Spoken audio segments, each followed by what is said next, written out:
can start with the live. Shri Shrikant Nagulapalli, Additional Secretary, His Excellency Dr. Shankar Prasad Sharma, Naresh Goyal ji, may I request Jairam Pundian ji, Shri Baburaj Adhikari, Shri Ganesh Karki to please come forward and join the dignitaries while lighting the lamp. I'll also request Sabyasachi Majumdar ji to please come forward. So, a formality that we need to welcome the guests. May I request my colleague Atul Kharate ji to please come forward. He is the Chief Operating Officers of Adani IoT and our senior member of IFGE to please come and present a bouquet of flowers to the chief guest, Mr. Shrikant Nagulapalli.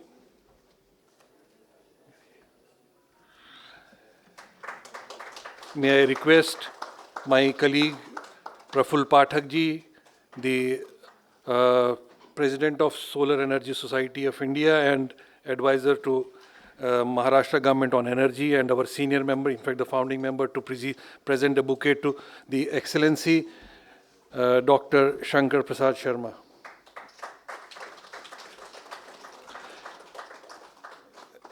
May I request my colleague Anand Bansal ji to please come forward. I request him to present a bouquet of flowers to Shri Baburaj Adhikari ji, the Joint Secretary, Investment Board, Nepal.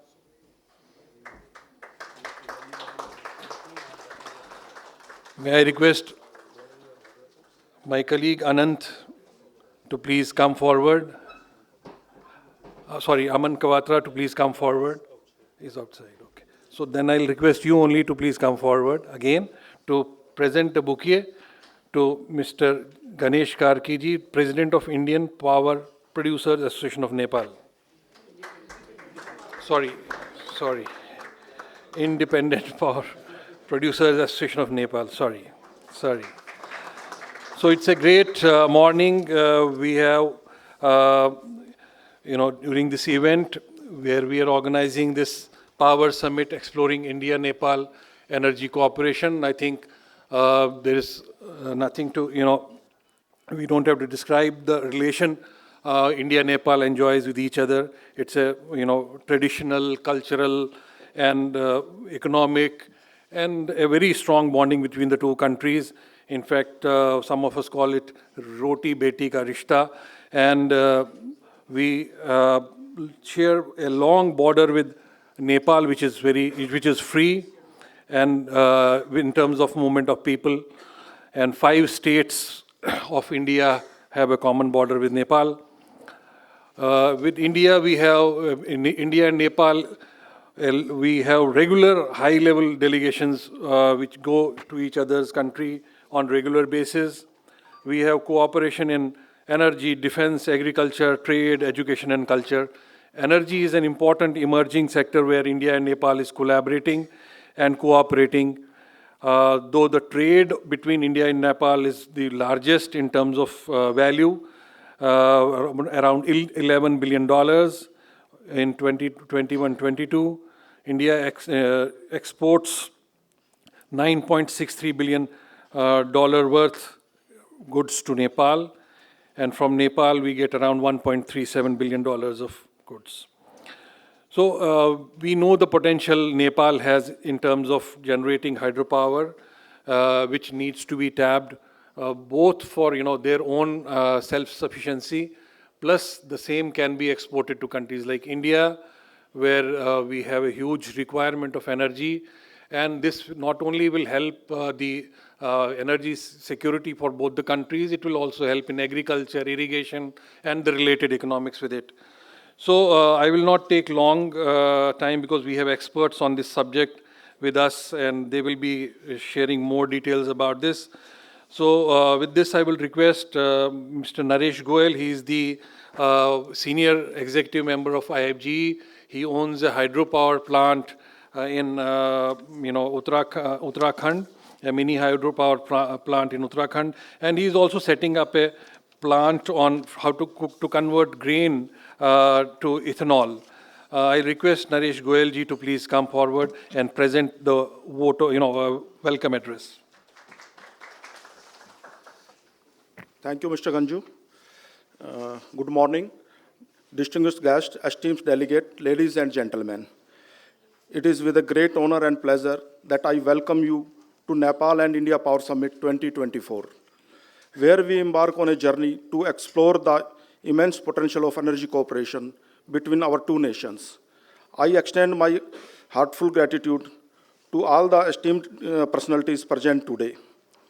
I am honored to welcome Sri Shrikant ji, Additional Secretary Power, Government of India, His Excellence Dr. Shankar Prasad Sharma ji, Ambassador of Nepal to India, Shri Babu Raj Adhikari ji, Joint Secretary, Investment Board, Nepal, Shri Ganesh Karki ji, President at Independent Power Producer Association, Nepal, Shri Jayaraman Pundhir ji, Head of Business Development, PSP and Hydro, and Vice President at Adani Group, Shri Sabyasachi ji Manjumdar, Senior Director, Infra Rating at Care Ratings Limited. Last but not least, Sri Sanjay Ganju ji, Director General of IFGE. The bond between India and Nepal runs deep, encompassing cultural, historical, and economical ties, particularly in the area of energy. Our cooperation is founded on abundant natural resources, notably in water. In Nepal, which presents lucrative opportunities for hydropower projects. Nepal's vast water resources position it as a key player in the global energy landscape. The long-term power trade agreement aimed at exporting 10,000 of megawatt power of electricity from Nepal to India signifies a significant milestone in our energy partnership. Additionally, the Memorandum of Understanding for Renewable Energy underscores our joint commitment to sustainable energy resources, fostering economic growth and development. In June 2023, pivotal agreements were signed for the development of 480 megawatt Phuket Kanori hydropower project and 669 megawatt Lower Arun hydropower project, symbolizing our mutual collaboration and vast potential for investment and job creation in Nepal energy sector. The active involvement of Indian public sector undertakings such as NHPC, SJVNL, and THDC exemplifies our shared dedication to cross-border hydropower cooperation. Together, we can leverage our strength to maximize Nepal's hydropower potential and meet the energy demand of both the nations. Furthermore, Nepal's rich agriculture base presents opportunities in the bioenergy sector, particularly in the biogas and biomass, with biogas installations already established in 75 districts in Nepal. There is a potential to enhance the efficiency through the adoption of Indian technologies. The conversion of biogas assets to compressed biogas (CBG) holds promise for a clean energy production and utilization. India's export of biomass briquettes to Nepal underscores the mutual benefits of our energy cooperation. By utilizing Nepal's forest biomass resources, we can meet energy requirement while contributing to environmental sustainability and rural development.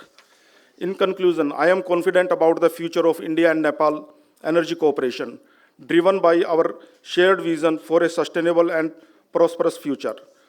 Together, we shall harness the power of collaboration to unlock the full potential of our energy resources and pave the way for a brighter tomorrow. Thank you. Confusion in the morning. So, yeah, to get the perspective of Nepal in terms of hydropower and other energy requirements, we have Mr. Babu Raj Adhikari, the Joint Secretary Investment Board Nepal, who will make a presentation on the perspective of energy in Nepal and how India can collaborate with them. Mr. Kar.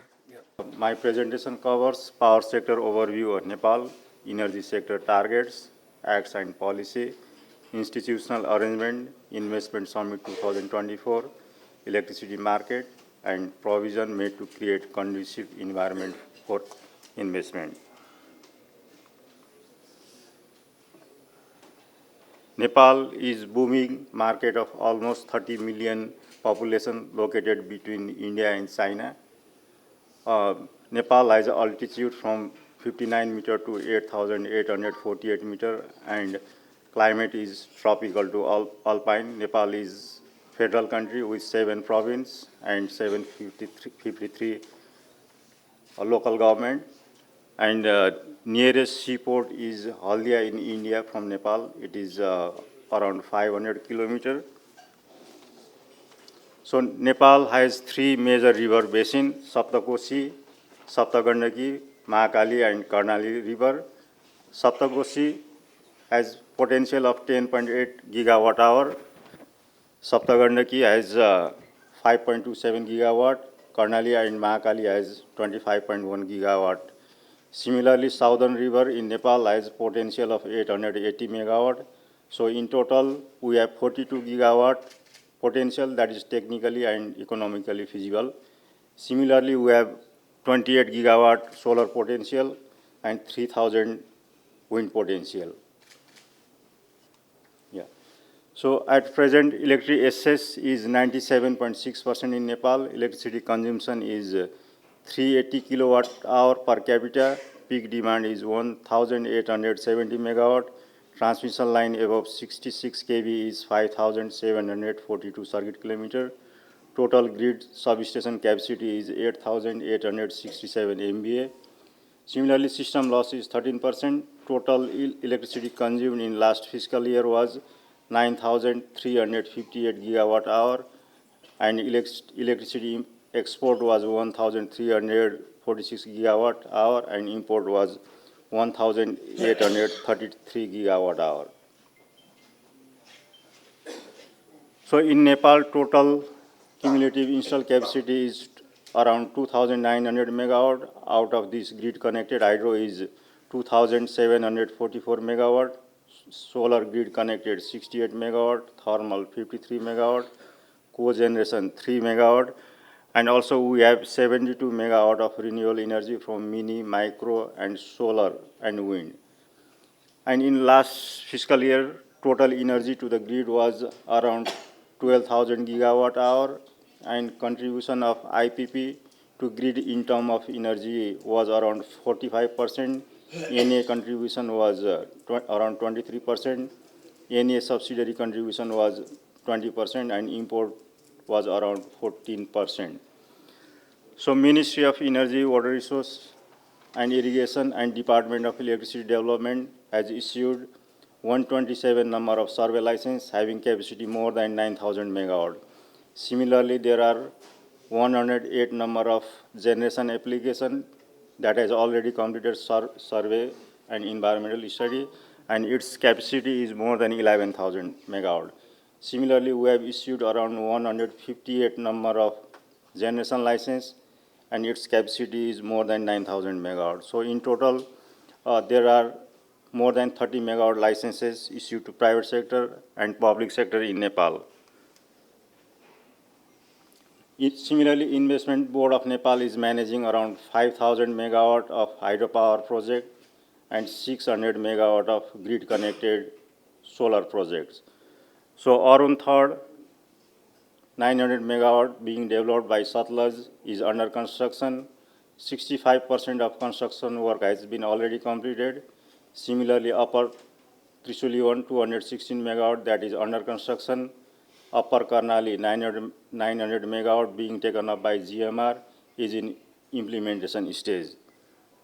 Similarly, Lower Arun hydropower PDA has been signed, and Government of Nepal has initiated land acquisition process on behalf of developer.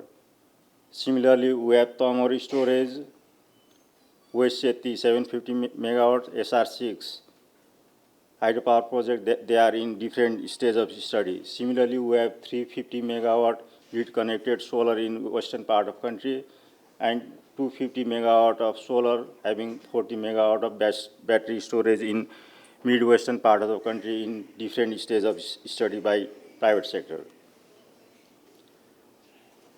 So Nepal and India has grid interconnection from 11 kV to 400 kV voltage level transmission line from these different transmission lines, we can import or export up to 1,280 megawatt of electricity.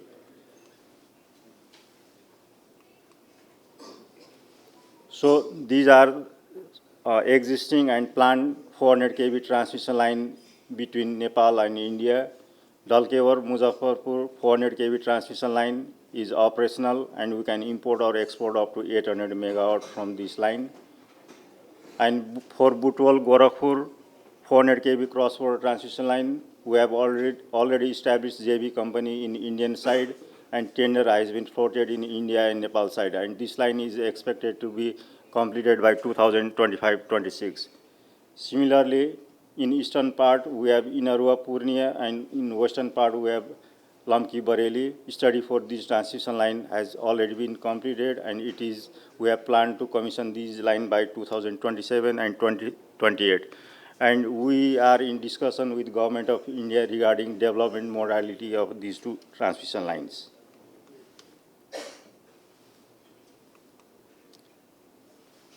Government has set different target in energy sector through different policy document. Ministry of Energy white paper has target of generation of 15,000 megawatt by 2028, out of which 5,000 will be exported. Similarly, we have target of 1 mega project in East province. And similarly, we have target of maintaining energy mix with storage and pump storage at 30 to 35%, PROR 25 to 30%, ROR 30 to 35%, and alternative energy 5 to 10% for enhancing energy security in the country. Similarly, Energy Development Action Plan and Roadmap 2023-2035 has target of generating 28,500 megawatt by 2035, out of which 13,500 megawatt will be for domestic consumption and for 15,000 megawatt for export. Similarly, we have target of constructing 40,000 circuit kilometer of transmission line above 66 kV.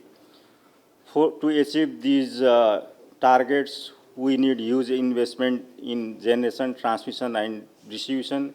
We need around 46.5 billion USD, and huge amount of FDI has been anticipated. So, acts and policies related to energy sector are Electricity Act, Electricity Regulation, Hydropower Development Policy, Environment Protection Act, Environment Protection Regulation, PPP and Investment Act, Foreign Investment and Technology Transfer Act, Land Acquisition Act, Aging Regulation 2018. Electricity Act 1992 and Electricity Regulation 1993 has opened avenue for private sector participation in power sector on BOOT model, mostly in generation side. Similarly, it has provision of two-stage licensing, survey license for 5 years and construction license maximum for 50 years. Similarly, Hydropower Development Policy 2001 has provision to develop hydropower as an exportable commodity, and there is BOOT model mechanism, and there is risk coverage mechanism also in the policy. So PPP and Investment Act 2090 establishes IBN as PPP center. It has provision of one-stop service, simplified approval process, transparent licensing, procurement, and concession policy. Transitional arrangement has been made for mitigating forest risk in aging policy. Also, draft has been prepared to tackle foreign currency risk. So this draft electricity bill 2023 is in Parliament. It incorporates the method of competitive bidding for the development of hydropower projects. It has provision of cross-border electricity trade, independent load dispatch center, non-discriminatory and open access, mechanism for deviation settlement, principle of setting wheeling charges and other transmission charges, and transparent and scientific dispatch scheduling mechanism. Also, this draft electricity bill has provision of providing this power trading license to private sector. So some of the institutions related to energy sector are Ministry of Energy, Water Resource and Irrigation, Water and Energy Secretariat, Investment Board of Nepal, Department of Electricity Development, Nepal Electricity Authority, and Alternative Energy Promotion Center.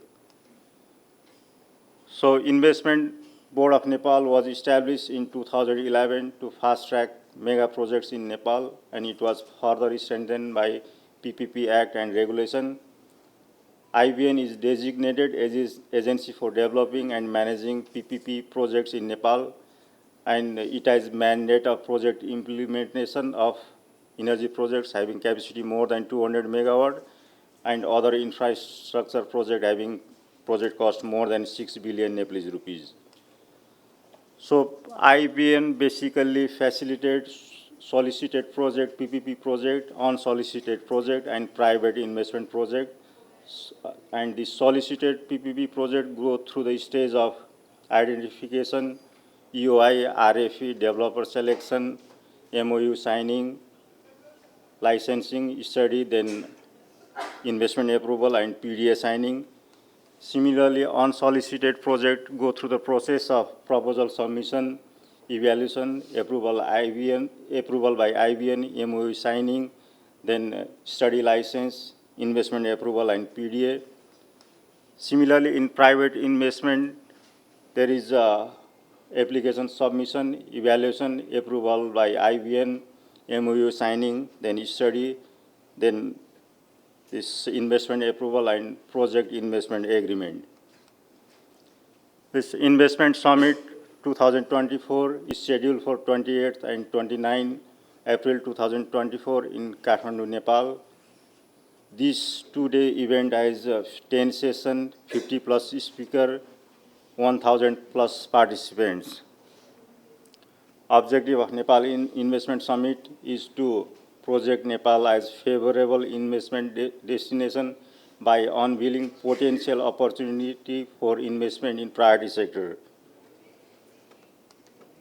Main highlights of this summit is connecting with decision maker through conclave and B2B and B2G meeting, witnessing Nepal's transformation. We have side events like policy dialogue, project agreement signing, networking.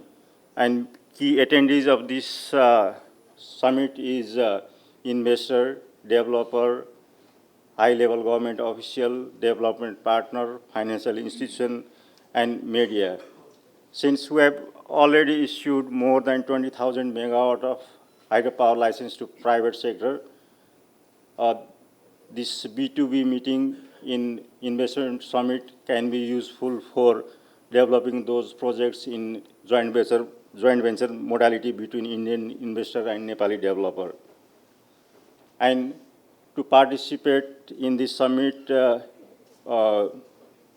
participation in investment summit can be ensured by registering in IBN website.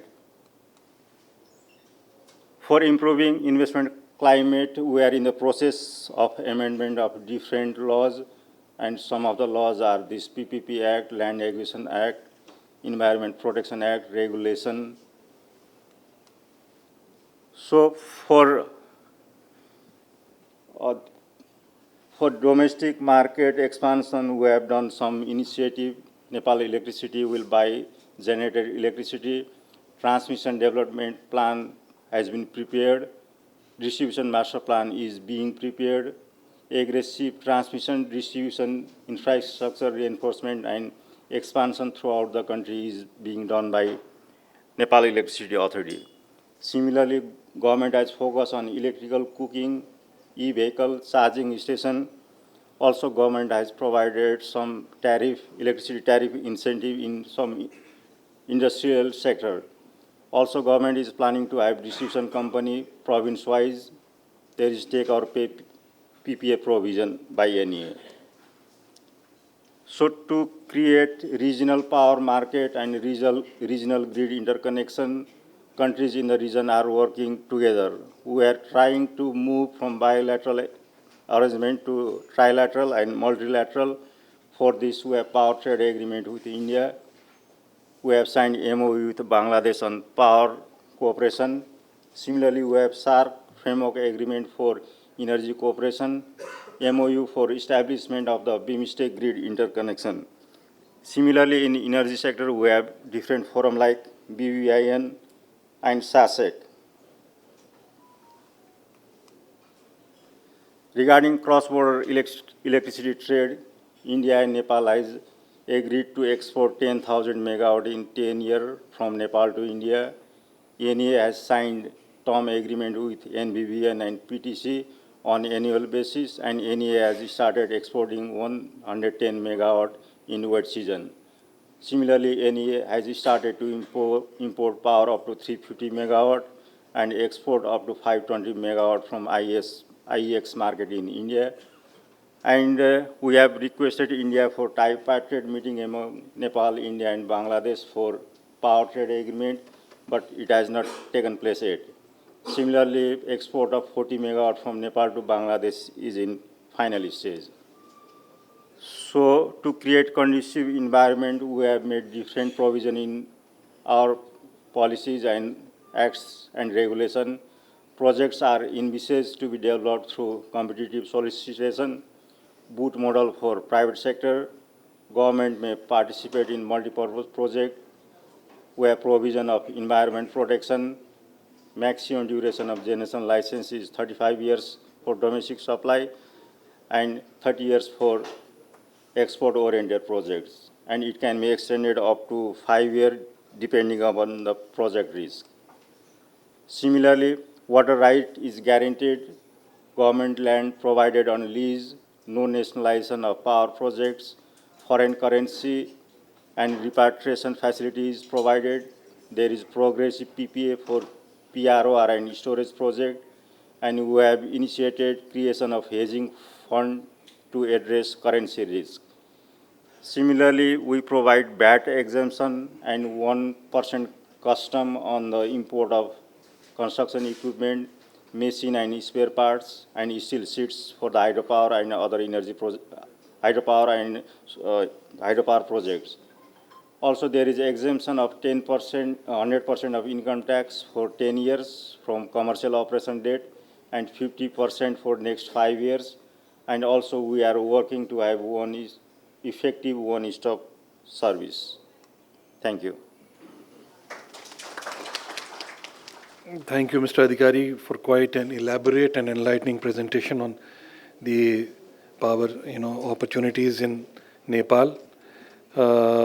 I request Mr. Sabyasachi Majumdar, Senior Director, Infra Ratings, Care Ratings Limited, to please come and make a presentation on a similar, knowledge presentation about the opportunities in Nepal. Yeah, thank you very much, sir. Very good morning to all of you.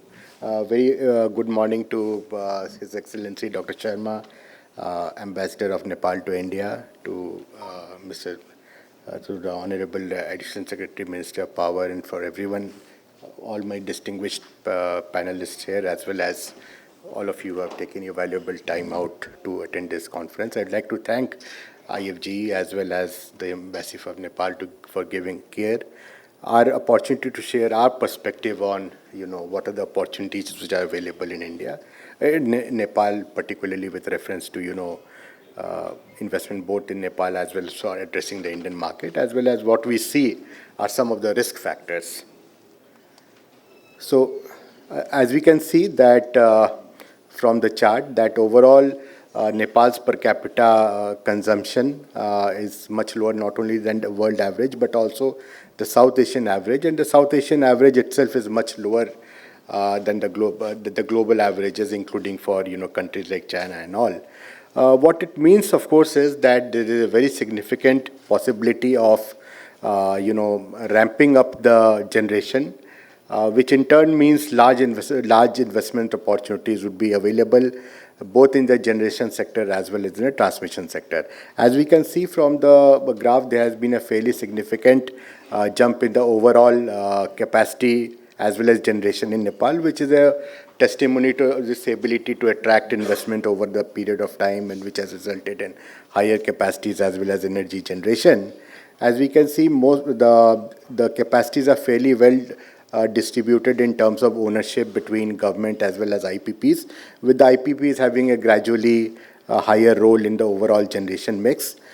In terms of the fuel mix, it's predominantly geared towards hydro, which is understandable, considering the resource availability and the fact that some of the other energy sources such as solar and wind are in, relative infancy stage in development. And Nepal's own geography and the fact that they don't have their own oil and gas and coal would mean that thermal generation would not be a major part of the energy mix. And anyway, globally, we are seeing that, there is a transformation from, moving more from thermal energy generation towards renewable energy generation. So overall, we believe that the overall capacity mix would continue to remain skewed towards hydro, and as well as, as Sir had alluded in the previous presentation, towards, developing new renewable sources such as solar, wind, waste to energy, etc. So there's a huge, hydroelectric potential available of more than 40 gigawatts, of which only a relatively small percentage is currently under development. In addition to hydro, there is also large, potential for development of solar as well as wind energy, and Nepal has just about started, developing those resources. Currently, the hydro, obviously, as I pointed out, has the largest, and there are relatively small capacities which are also have come up in the solar and cogen space. And going forward, hydro and solar are likely to account for the largest chunk of the capacity under development. As we can see, the overall generation is quite variable because Nepal is highly dependent upon hydroelectric sources. And as we know that, hydroelectric generation tends to peak during the, monsoon months, summer and monsoon months. And in the off season, the generation really falls down. And if we analyze the overall trading mix, they are, more or less balanced in terms of overall exports as well as imports. During the peak season of generation, Nepal is a net exporter of energy to India, whereas in the off season, it imports energy, mainly thermal energy from India. In addition, large amount of fresh capacities are also planned, which I'll come to, and Nepal is also trying to, and basically the whole idea is to integrate Bangladesh, Bhutan, Nepal and India through a single grid BBIN, for which his work is going on by Power Grid. As you'd be aware, small capacity export has already been tied up by Nepal to Bangladesh, but on the other hand, India is also doing a lot of trading with Bhutan, very similar pattern to what's happening in Nepal, in the sense that some of these large projects from Bhutan export power during the monsoon season to India, whereas they import power in the off season from India. India and Bangladesh are also getting linked. The Godda plant is supplying very significant amount of power to the Farakka line to Bangladesh. So overall, we feel that in the longer run, there will be a greater integration of these four countries, particularly the eastern grid of India, as well as Bhutan, Bangladesh, and Nepal. Investment landscape, as we can see, in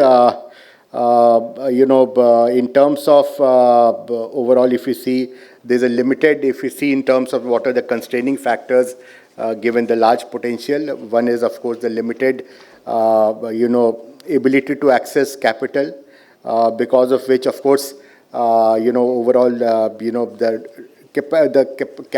capital which will be required if, the plant for, quadrupling the capacity for domestic consumption as well as export of 10,000 megawatts of power to India has to be achieved. Obviously, there'll have to be very significant capacity. So let's say if you're looking at going from 2,900 megawatts to 10,000 for domestic and another 10,000 megawatt for export, that means 20,000 megawatt, and even assuming a fairly conservative 8 crores per megawatt, we are really looking at something like 1,60,000 crore to 2 lakh crores just for the next 10 years for, generation and transmission. So obviously, that kind of capital may not be available, and the only way then would be to attract increased participation from both multilateral as well as bilateral funding. Now, what would it mean is, of course, that it would also result in some kind of foreign currency risk, in the sense that, these costs will be denominated in international currency, would could be dollars or Indian rupee in case of Indian investments, whereas part of obviously what they're exporting will be dominated in international currency, but most of the domestic consumption would have to come through Nepalese rupees. So the way to, address this would be that, similar to what we had in India in terms of, having FERV as part of the overall tariff structure could be put into place, and simplification of, capital repatriation in, terms of redemption of capital as dividend can be made a part of the overall laws. In terms of the counterparty credit risk, obviously since, Nepal, like India, they do face a lot of, issues in terms of the DISCOM health and all. Government guarantee for payments, similar to what we have put in through the tripartite mechanism in India for the CPSU, something like that could definitely, improve payment structure for them. In terms of the regulatory risk, you need to have a, transparent mechanism for addressing changes like change in law, force majeure, as well as other risk coverage. And electricity trading, basically you need to have, institutions put in place for managing trade, as well as a legal and regulatory framework for electricity trade, particularly for cross-border trade. So in terms of the key takeaways, given the low base as well as generation, significant opportunities are available to scale up electricity consumption. Demand and supply have been growing, post the COVID-19 recovery from the post-COVID-19 pandemic, which of course augurs well for the overall, investment requirement in the country. While a vast majority of operational capacity is hydro, there exists significant potential for development, not only of hydro, but also, other energy sources like solar, wind, and waste to energy. The significant part of the current plant capacity is owned by the Nepal Electricity Authority, which has been relatively weak financially, which also means that a lot of the further capacity addition will have to come through private sector investment, including overseas private interest. There are ambitious long-term energy plans, which would mean significant, energy potential, not only for their own consumption, but also for export to countries like India and Bangladesh. There's a requirement to create bankable projects to instill investor confidence, and finally, ecosystem has to be made conducive through creation of professional and transparent management bodies as well as regulatory authorities. On that note, I end the presentation. Thank you. Thank you, Sabyasachi, for further enlightening us on the subject. Before I request the next speaker to please come forward, I'll request all our Nepal guests, the delegates who have come from Nepal, to please stand at their place and identify themselves, so that after the meeting, the other Indian counterparts can also meet them. And we would also like to, put our hands together to, welcome them. Request all Nepalese delegates to please rise. If they can just get up from the seat for a minute. Yeah.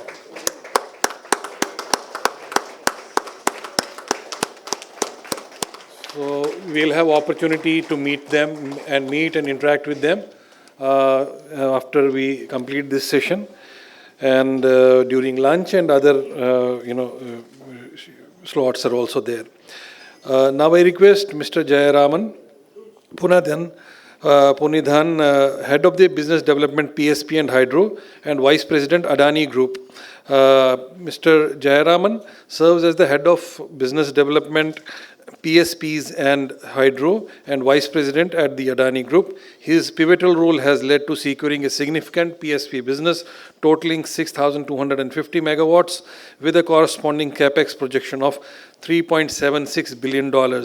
Mr. Ponidan has previously worked with NHPC for many years. Recognizing the favorable policies of government, Mr. Ponidan emphasizes the crucial need for improving coordination between central and state authorities.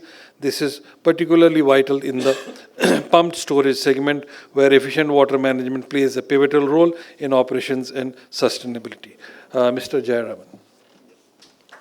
His Excellency Dr. Shankar Prasad Sharma ji, Secretary, Additional Secretary Sri Srikant ji, dignitaries on the dais, the stakeholders. We can see a huge representation of the Nepal delegation here. That itself shows the amount of interest and the enthusiasm that Nepal is finding, especially in hydropower development. A warm welcome, and I'm privileged to be here. I'm Jayaraman Ponidan, part of Adani Group. So I'd like just to give a brief overview of what we are, and then what is our outlook for the Nepal market. So yeah, so Adani Group is a multinational conglomerate. We are into various businesses. Our flagship company is the incubator Adani Enterprises Limited. We are into the infrastructure and utility core portfolio business, mainly consisting of energy and utility, and then again transport and logistics. In energy, we are one of the largest solar players in India. We are also coming up with 30 gigawatt of solar in Khavda in Gujarat. So we have already recently commissioned about 1,000 megawatt. That is part of the Adani Green Energy Limited. We have Adani Energy Solutions Limited, which is one of the largest private transmission utility in India. We have other Adani Total Gas, which is a joint venture with Total and Adani. We have Adani Power, which has power plants pan-India basis. In the other sectors of ports and logistics, we have Adani Power Ports and Special Economic Zone. We operate a large number of ports within India, and we also operate airports in India. So we have other markets also, like the PVC business. We have recently taken over ACC and Ambuja, so we are also into the cement manufacturing business. And other businesses include Adani Wilmar, which is our FMCG sector. We also own NDTV, the media in India. And we are going in a very big way in the digital and the artificial innovation. So Adani Digital Labs is also part of us. So right now, I represent the pump storage and hydro business. And this falls under the Adani Green Energy Limited. So Total is one of our major joint venture partners, along with other international investors like GKG, Qatar Investment Authority, and the Life Insurance Corporation of India. Like I said, we already have a locked-in portfolio of about 20,000 megawatt, and we are aiming at a very huge capacity by 2030, especially in solar and wind. In the hydro and PSP business, though we started off very late, about 1.5 years to 2 years, 1.5 years back. So we have already secured some of the projects in India, PSP pump storage being an energy storage water battery, which is more attractive in terms of mitigating the solar and wind, absorbing the solar and wind during the low demand period. So I think pump storage projects is going to play a very huge role, and that is how we have got into these pump storage projects. We have signed MOUs with 4 state governments in India, and we also have a locked-in portfolio of about 21.95 gigawatt.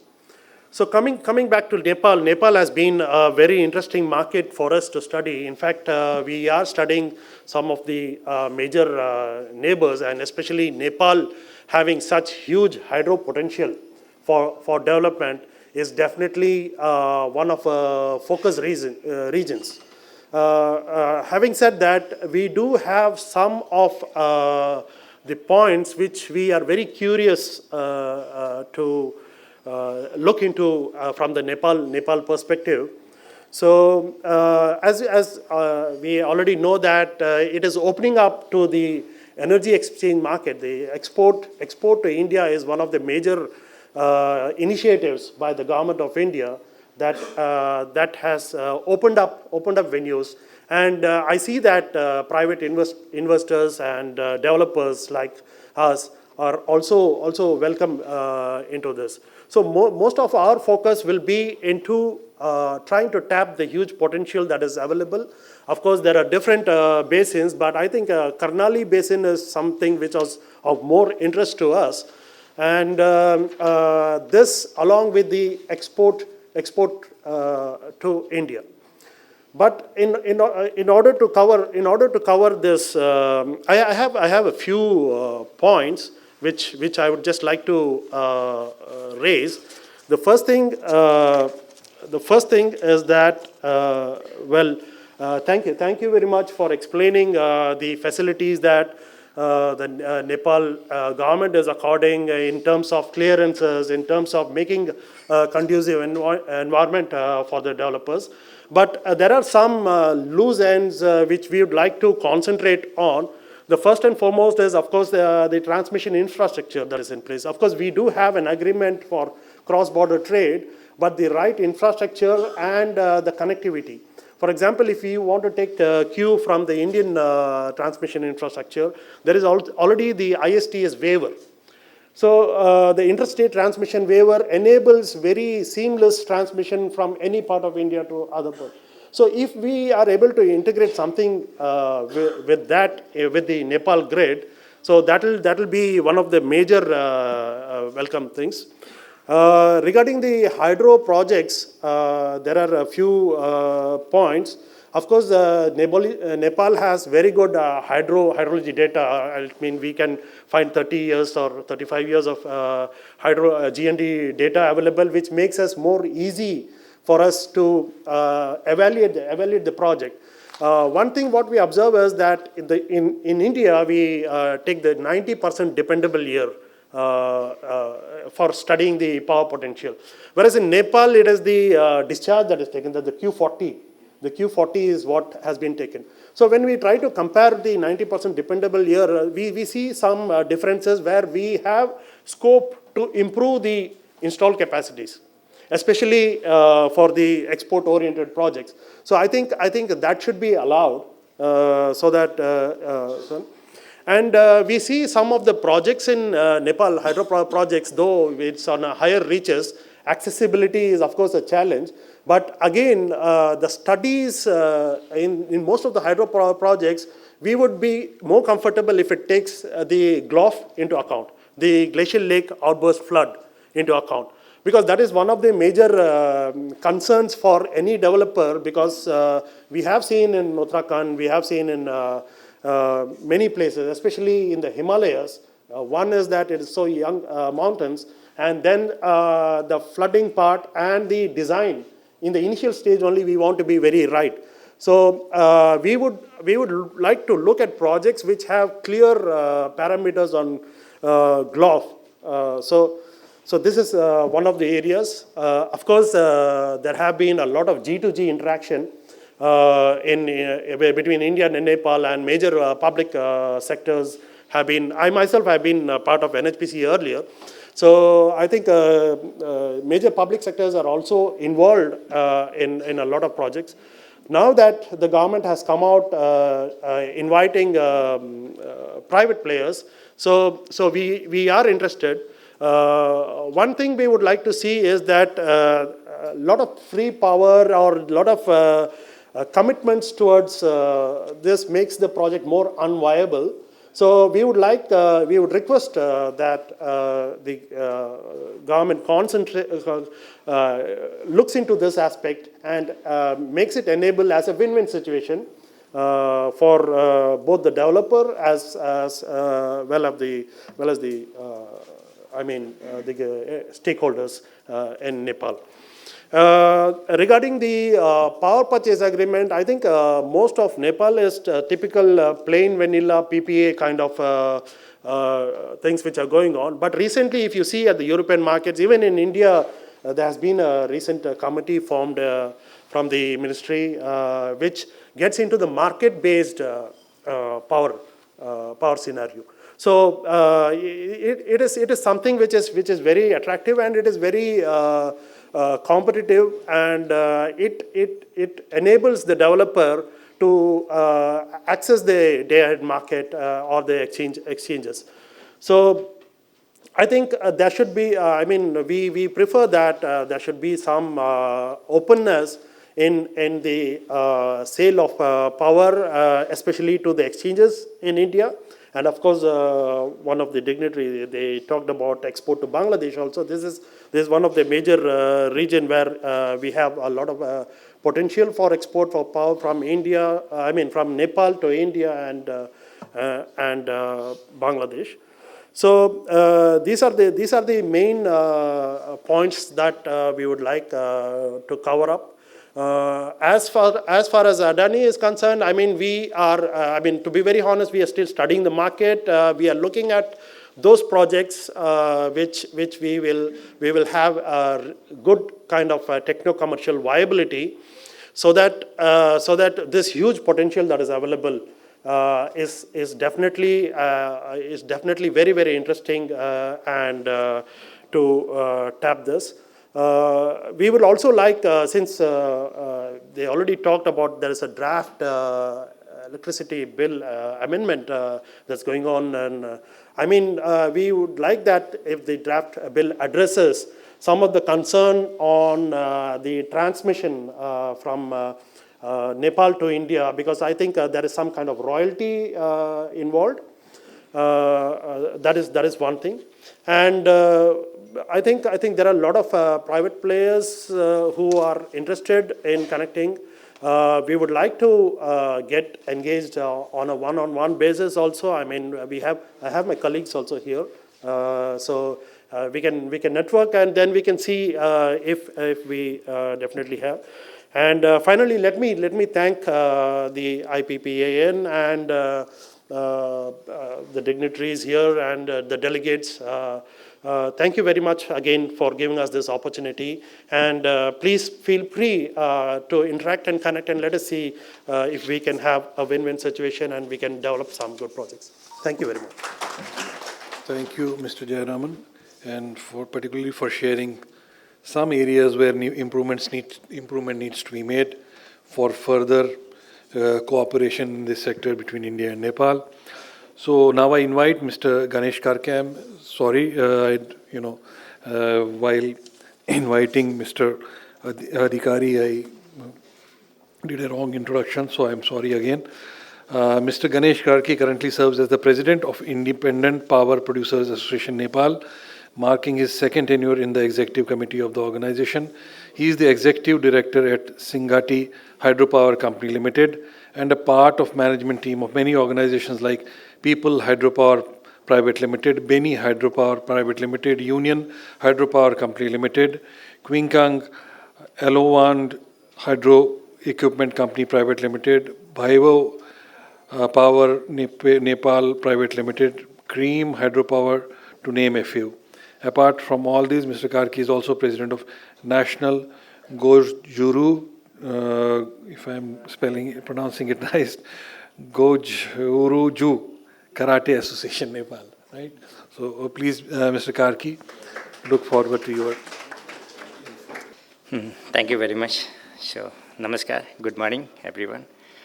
Definitely, energy is for the prosperity and also the green energy to protect the environment. So we already agreed that. So Your Excellency, Ambassador of Nepal to India, and respected chief guest, and all the distinguished guests in the desk, and so many my dear friends and colleagues from IPAN, and ladies and gentlemen. So I extend warm welcome to all of you, and it is indeed a privilege to gather here today at the Indian Habitat Center to discuss the vital of India-Nepal Energy Cooperation. So definitely there is a huge potential, and many issues also arise here and from the previous speaker. That one thing is that the NEA is allowing, and the government of Nepal is allowing that to queue-free design. So it's already in the cabinet. I think very soon, before the investment summit, I think it will be addressed. And same thing, there is some issues that we have a reservation on the electricity bill. So I think it should be a investment friendly and private sector friendly.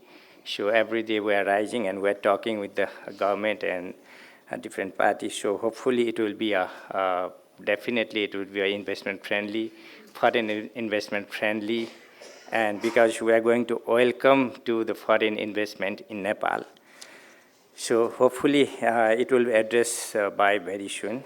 So as we delve into the detailed Nepal hydropower sector, it's crucial to acknowledge the remarkable progress our nation has achieved in recent years, and our transition from energy scarcity to being the net exporter of clean, renewable energy reflect our resilience, creativity, and steadfast commitment to sustainable development. And within a still hydropower capacity, already our Joint Secretary also expressed in his brief presentation that total 3,000 megawatt is already connected in the grid. Speed the 184 project in Nepal is proudly lead to change the clean energy production. And naturally, the private sector has played the significant role of this journey. Totally around 70% stake is from private sector out of 3,000 megawatts. So we have 2,200 megawatts is from the private sector. So definitely there is some kind of a private friendly environment, although there is some little bit issues also. But the government is welcoming to the Nepali domestic private sector and as well as the foreign investor also. So moreover, currently another 3,400 megawatt is under construction, and along with the power purchase agreement applied for 10,000 megawatt, and additionally 30,000 megawatt is in various stages of development, and is worth highlighting totally 80% of this endeavor are led by the private sector. So their active participation underscore the entrepreneur spirit and drive the Nepal hydropower industry forward. So the increasing energy exchange between Nepal and India reflect the growing importance of cross-border energy trade, importing around 600 megawatt and exporting, hopefully this year it will be more, and so 1,000 megawatt during the peak season. And so demonstrated the mutual benefit and opportunity inherit our collaboration effort. So looking ahead, aspirations are ambitious now. So by the 2035, we aim to generate 28,500 megawatt of electricity. So allocating 13,500 megawatt for the domestic consumption. So till now, we have only 1,700 megawatt is for the domestic.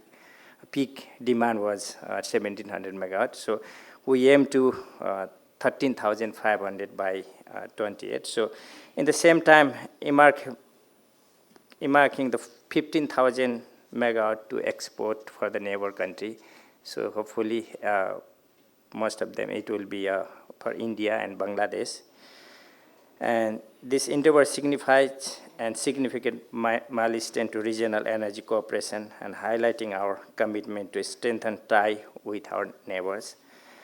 So, however, realize this ambitious goal requires the sustainable financial investment. Nepal anticipates to need for additional 40 billion US dollar to reach the 28,500 megawatt target. Some that surpass domestic funding capabilities, and so hopefully the huge percentage of this investment done will become back to country with the multiple effort, because especially we are now relying, and so most of the import from the India, especially in electromechanical equipment, hydromechanical, and in the main of different products that we have to be importing from the India. So therefore, attracting significant foreign direct investment, FDI, is important. So I also extend a special welcome to our friends from the insurance and reinsurer sector of India, because in 28,500 megawatt is huge for Nepal. So in Nepal, in the insurance company, they don't have that much of capacity. So especially again, we welcome to reinsurance company. And this successful negotiations of long-term power agreement of 10,000 megawatt with the India open of exciting investment opportunity for stakeholder, supplier, and investor in the energy sector. This agreement not only enhance the bilateral relation, but also encourage the Indian investment in Nepal, burgeoning the Nepal energy sector, and also the considering environmental issues. It will be a great milestone if both countries can join hands toward the sustainable future. In light of this significant development, I'm delighted to announce the Himalayan Hydro Expo schedule for April 24 to 26, 2024. This expo provides an excellent platform to provide private sector entities to showcase their offering and explore the potential business venture. I warmly invite all stakeholders participate and set up the stall, fostering network and collaboration within energy industry. And additionally, Nepal will host the investment summit by 2024 from April 28 to 29. Welcome foreign investor. The summit aims to showcase Nepal potential and foster partnership for economic growth, and we invite the global investor to explore the opportunity and contribute to Nepal prosperity. And electricity trade between Nepal and India is a key agenda, with both nations advocating for open trade channel. And Nepal is facilitating private sector participation on electricity trade through the legislative measure, and with the establishment of over 5 energy trading companies. And we seek meaningful partnerships with the Indian company for electricity trade and invite the cooperation from all Indian private sector entities. And with the support of both government, we anticipate the rapid progress in electricity import and export the facility by the private sector. A continuous dialogue with the stockholder remains the integral to our effort. In advocating for the deserved funding approach, we stress the importance of securing low-interest loan, encouraging equity investment, and assessing the climate and green fund. And these measures are crucial to ensuring the sustainable growth of our hydropower sector and facilitating development while promoting the environment responsibility as a long-term visibility. So in conclusion, Nepal hydro sector epitomize the progress of collaborations as we embark on this transformative journey. Let us harness the power of partnership, innovations, and perseverance to unlock the full potential of hydropower, to pave the way for more persons and sustainable future for all. And we IPAN always with all the investors, not only in Nepali investor, we work for and we try to make the conducive environment for the investment friendly, and we are talking with the government in the different, and we lobby to change the policy and to make the environment friendly policy. So we are always here to support all of you. If you are anybody interested to invest in Nepal, it's a golden opportunity for all of you. So here are so many Nepali investors are also here. We can jointly work together to make the prosper our country. Thank you very much. Thank you, Mr. Karki, for assuring your support in terms of investments which may come from India to Nepal and facilitating them. While we planned this event, I must mention that His Excellency Mr. Sharma was personally so keen that we should organize it in the best manner, and the entire team of Nepal Embassy here has worked professionally, almost on daily basis with us in putting up this show. I must thank each one of them for their contribution, and especially to Honorable His Excellency Dr. Sharma for his personal interest in making this event happen and successful. I request His Excellency Dr. Sharma to please deliver his guest of honor address. I will introduce him before he delivers the address. Mr. Sharma is a senior economist and diplomat who is currently serving as the ambassador of Nepal to India. He was the ambassador of Nepal to United States from 2009 to 14.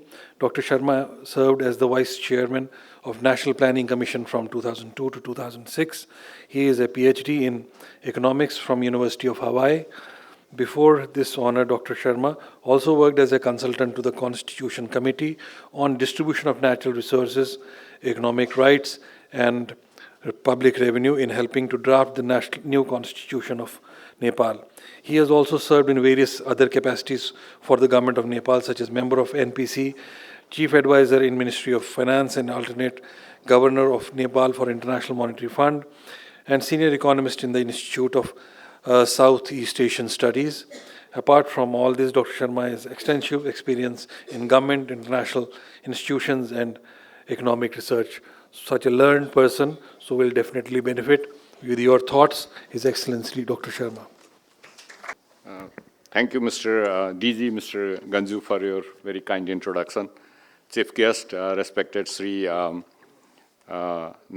Palliji, Additional Secretary, Ministry of Power, Sri Ganesh Karkiji, President IPAN, Sri Babu Raj Adhikari ji, Joint Secretary, Investment Board of Nepal, distinguished speakers and participants. It's a great pleasure and honor for me to participate and speak a few words in this Power Summit 2024, organized by the Indian Federation of Green Energy, focusing on India-Nepal cooperation and the energy sector. I thank you, IFGE, for inviting me to speak a few words on the occasion. I also would like to thank all participants from Nepal and India for taking such great interest in the India-Nepal Power Cooperation and attending this conference. So most of the things have been already said by our previous speakers. Nepal has about 6,000 rivers, and the rate of flow, I think it's not only rivers, but the rate of flow is very high in Nepal because of the mountains region. So the head is high, the potential is high. Everybody has mentioned about 42,000 megawatt potential commercial capacity of Nepal. I think it could be even more. I think depending on the new technologies available elsewhere, like pump storage and things like that. So I think Nepal has enormous potential in the area of hydropower. Now talking about India, I guess, although India's demand is probably more than 250,000, 250,000 megawatt, but I think it will increase. I think as we have seen from the presentation, that the per capita consumption of electricity in this region is low. I think Nepal is much lower compared to many of the countries. But I think India is also low. I think India is growing at a rate of 7 to 8% per annum, meaning that the market size is growing very fast. And then with the commitment of the Indian government, I think gradually the renewable, the promotion of renewable energy, hydroelectricity will also be, I think, promoted both in the region and in the country in India. Nepal, India, I think we have a long tradition of agreements in terms of energy. As for example, the power exchange agreement that was signed in 1971, agreement on electric power trade, cross-border transmission, interconnection and grid connectivity, 2014, procedures for approval and facilitating import-export, cross-border of electricity in 2021, and so on and so forth. But very recently, I think this is a good news. I think we all know about that. Nepal and India signed an agreement to export up to 10,000 megawatt in 10 years' time from Nepal to India. So I think that's one of the major incentives that has been provided by this agreement to both investors in India as well as the investors in Nepal and beyond. Talking about, I think, our incentives in Nepal, Joint Secretary Baburamji has already mentioned about that. He didn't elaborate and then emphasize on that one, but I think if we see the incentives provided in Nepal, the VAT exemption, I think, which is about 13%, that's a great incentive to the investors. The second thing about income tax exemption for 10 years and 50% tax reduction in the next 5 years. I think that's also a great incentive to the investors in the country. Now, talking about, I think, Indian side, I think there are several incentive systems that have been in place, especially over the last 2 years. If we talk about electricity selling from Nepal to India, we already started selling electricity both in the day-ahead market as well as in the real-time market. So I think that's a great incentive to the investors in Nepal as well as to the Indian investors who would like to invest in the country. Now, earlier, I think this SPO obligation was only provided to the domestic investors in India. Now that has also been extended to the imported hydroelectricity from Nepal to India. So I think that's also one of the additional incentives that we have seen over the last few years. I think the President IPAN, he mentioned about the requirement of about $40 billion over the next 10 years, I guess. So I think that means that it's not only the investment opportunities available, but also the multiplier effect that we can get in India and Nepal will be enormous. I think that will help Nepal in the employment generation. Not only that, I think when we are talking at the scale of $40 billion US and its multiplier effect in India, I guess that will also be very huge to other agencies. I think he mentioned about insurance, reinsurance, construction companies, hydromechanical equipment producers and things like that. So I think this will also generate the multiplier effect in the total economy. Now, I think Nepal is not only focusing on India. I think we have, agreement with India and Bangladesh to send Nepal's hydroelectricity to Bangladesh. So I think that will be the beginning. But I will say that, I think talking to different countries and different ambassadors in Delhi, there will be enormous opportunity to export to BIMSTEC countries, BBIN countries as well. When we are talking about BIMSTEC countries, I think even Sri Lanka, because Sri Lanka and India, they have signed an agreement to have the underwater cable for the transmission line. So I think we will also benefit out of that, because Sri Lanka also needs renewable energy, Myanmar needs it, Thailand needs it. So I think there is enormous opportunity for the trading in the area of electricity. I don't think I would like to go into details about that. If we talk about the benefits even to Nepal, not only the economic benefits in terms of multiplier effect and getting the green energy, I guess, that will also help in reducing the pollution, basically CO2 emission in India. For Nepal, no doubt, I think it will have significant impact in reducing the trade deficit between Nepal and India. It will significantly improve in the area of employment generation, raise the per capita, the consumption of energy, electricity in Nepal, and then I think we will be able to generate revenue, significant amount of revenue, which can lead to higher per capita income and growth in the country. So I think these are all win-win situation, lots of, I think, opportunities. Simplified regulation, I think that has been already mentioned, of energy trade, seamless energy trading arrangements between the two countries and beyond. I think over the time, timely planning and execution of the construction and completion of transmission lines and promotion of hassle-free regional electricity trade will attract more investors in this area and further promote renewable energy in the region. I think it will be rewarding to all the countries. I think, as I said earlier, win-win situation to all the countries. So if there are any other issues, I guess that can be discussed with the government authorities, representative of government people, while I think participating in the forthcoming investment summit in Nepal, 28-29 of April 2024. And just before that, I think IPAN is focusing more on the summit on hydropower on 26-27. I think that will be a great opportunity to discuss with the government authorities, private sector of Nepal, in promoting renewable energy, hydroelectricity in the region. In addition to that, I just would like to inform you that on 10th of this month, the head of Investment Board of Nepal, Mr. Bhatta, Dr. Bhatta, is also supposed to come here to participate in one of the meetings. So I think that will also be an opportunity to talk with him about the incentive systems and process, if required, I think, in the promotion and development of hydropower in Nepal. Thank you so much.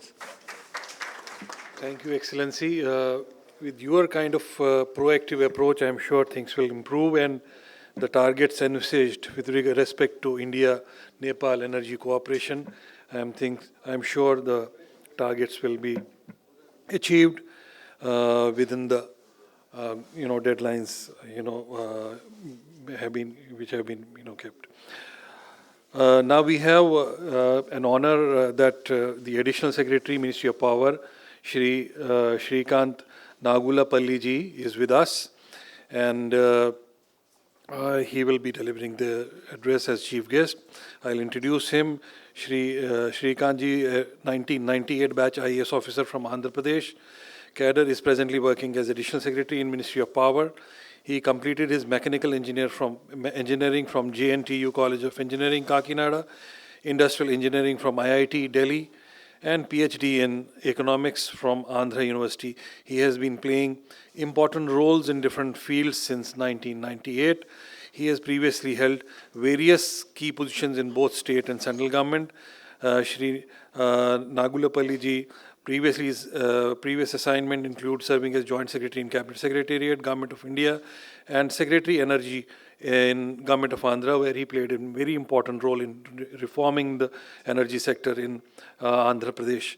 And he has also been CMD of AP Transmission Corporation. He has published articles in many journals, so I request him to please come and deliver the address as chief guest. Good morning to, I think it's good afternoon to His Excellency Dr. Shankar Prasad Sharma, Ambassador of Nepal to India, Shri Baburaj Adhikari, Joint Secretary Investment Nepal, all the distinguished guests on the dais, and all the participants here. It's an honor and privilege to stand before you today to discuss the remarkable collaboration between the two neighboring nations, India and Nepal, in the power sectors. Our joint efforts have not only illuminated homes, but also strengthened the bonds of friendship and progress. Firstly, I'd like to thank the Embassy of Nepal and the Indian Federation of Green Energy for organizing this event. As close neighbors, India and Nepal share unique ties of friendship and cooperation, characterized by an open border and deep-rooted people-to-people contacts of kinship and culture. India has long-standing arrangements with Nepal for trade of electricity. An agreement was concluded between India and Nepal on electric power trade, cross-border transmission interconnection, and also grid connectivity in October 2014. This enables cooperation in the power sector, including development of transmission interconnections, grid connectivity, power exchange, and trading through the government, public and private enterprises of the two countries on mutually acceptable terms.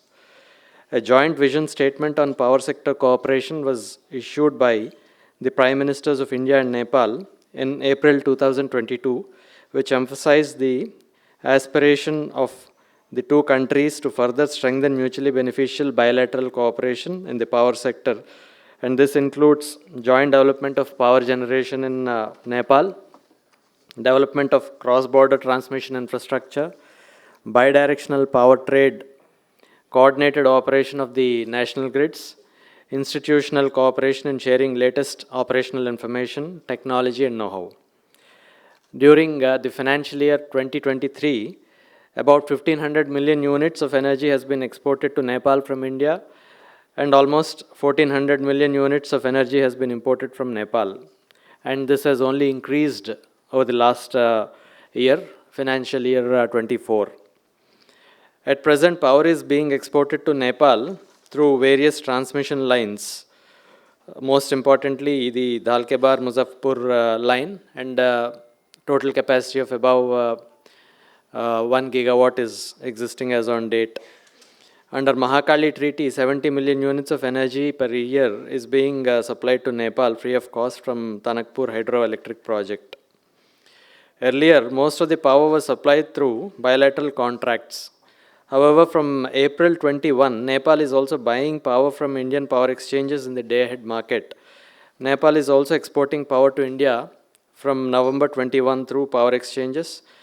And I am pleased to share that from July 23, cross-border power transactions with Nepal are being allowed through RTM segment of Indian power exchanges. Renewable energy production, especially hydropower, has been a cornerstone of our energy partnership. India's investment in Nepal's hydro sector holds immense potential. It can boost our economies, create jobs, enhance export earnings, and contribute to industrial and financial capabilities. There are a number of under construction and upcoming hydro projects under India-Nepal cooperation. The Satluj Jal Vidyut Nigam Limited, SJVNL, a public sector undertaking under the Ministry of Power, is implementing Arun 3 hydroelectric project of 900 megawatt capacity in Nepal. And this is a run-of-the-river project. The project is under advanced stage of implementation. There are other hydroelectric projects in Nepal which are under survey and investigation and at various stages of development. I am pleased to share that we have already constituted an India-Nepal Joint Hydro Committee. This Hydro Development Committee identifies hydroelectric projects for development through mutual cooperation and also prioritizes these projects based on their state of preparedness. This committee will also suggest potential projects for development in the order of their ranking, and also will facilitate in implementation of these projects and also towards their early completion. An agreement between India and Nepal on long-term power trade for 10 gigawatts within 10 years has been signed as recently as in January 24. This will encourage mutual beneficial investments in Nepal's hydropower generation, as has been explained by various speakers. And at the end, I would like to highlight that continued collaboration in power sector is essential for both India and Nepal to meet their growing energy demands, while ensuring sustainable development and environmental conservation. So together, let us illuminate our homes, empower our economies, and strengthen the India-Nepal power sector collaboration. Thank you. Thank you, Mr. Shrikant, for sharing some valuable inputs with respect to what government is working on with respect to Nepal. Now, I request the delegates here to please, if they have any questions or observations, they can please, put across to the panelists. Maybe we can start with our friends from Nepal if they have any observations, and then maybe we can go towards the Indian delegates. If the Nepali friends have, could you please give the mic? Thank you all. So, we request you to please introduce yourself and then ask your question to the panelist which you are on. Thank you very much. This is Guru Prasad Neopane, an independent power producer from Nepal, and I generate hydro and solar power projects and supply the power to the national grid. And today, I thank this gathering, and I like to know the status of this Upper Karnali hydroelectricity power project of 900 megawatt, which is supposed to be developed and built by GMR India. And parallel, the same day, another agreement was happened on Arun 3, which is in a final stage of development, but nothing progress has been achieved in the case of this Upper Karnali, and however they are holding the license for many years. This is my concern. And also I like to know the Secretary's opinion regarding this, the dream project, Pancheshwar, which is a very large project and was supposed to be built long years before. And not much progress has been happened to those big projects which were supposed to be developed long time before. And I like to invite the India private sector like Adani and other groups to help us in developing hydroelectricity and the solar power project. And today I am very happy. Just today, my government, Nepal Electricity Authority, has announced a project for developing solar power projects, and up to 150 megawatt each developers, and this can go up to 1,000 megawatt of solar power project in Nepal. And I am interested to join hand and looking for some partner who can join with my company, and I belong to Arun Valley Hydropower Group and AP Power Company Group, are highly interested to finding some good renowned power companies in India to join hand with us, and let us develop something P2P, private to private, here and in Nepal. That is the objective of my presence in this gathering, and I invite your friends to be here. And I like to introduce my colleague, Mr. Kubir Mani Nepal. Please be stand up and then introduce. We too are here from the company, and always looking here for a good partner who can join hand with us. And our equipment supplying partner is Flowell India. Please raise hand, Mr. Kar. We are buying electromechanical equipments from them. Therefore, the steel, the machines, technical manpower, everything are coming from India. And the power will be generated in Nepal, and again the power will be supplied to India market. Therefore, it is an opportunity, and I would like to be the Nepali partner for you all. Thank you very much. It's me, Mithun Paudel. I am the member of Independent Power Producer Association of Nepal. And in addition to that, especially thanks for Indian Federation of Green Energy, Embassy of India, and who are the organizer of this wonderful event. Basically, my surname is Paudial. I have some ancestral linkage with Paudi Garhwal also. And because of that, especially I don't have any comment, but I want to put some compliments in the psychology of Ganga Valley civilization. What the people of Ganga Valley sees in the hill area, and what they expect, and what is the thinking gap between hill and valley. Especially Ganga Valley requires high energy for their development, industrial development, and the mountains from north side have huge potential of energy, like Uttarakhand. Addition to that, especially Adani groups, I want to name. Sri Punidanji do wonderful presentation. He put forward that the Karnali regions, the most remote region of Nepal, has most potential of development of energy. Like that, and some gap is like that, especially in hydropower development. We have three stages. One stage is study and study stage, one stage is construction stage, and one stage is operation stages. Basically, Indian developer think that they only focus in the operation stage. For development and construction stage, we need long-term PPF for the investment, for securing the bank and investors. So that if we want to invest in hill and in mountains, we have to look 30 to 40 years for investment, for long-term PPA also, for development.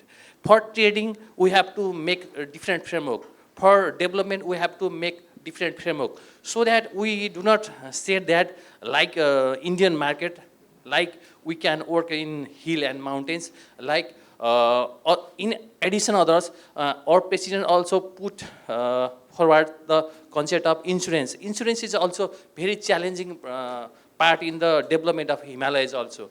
So that last time in Sikkim and Uttarakhand, there is so disaster event due to the climate change. So that we have to work together to develop our Ganga valleys and the Himalayas also.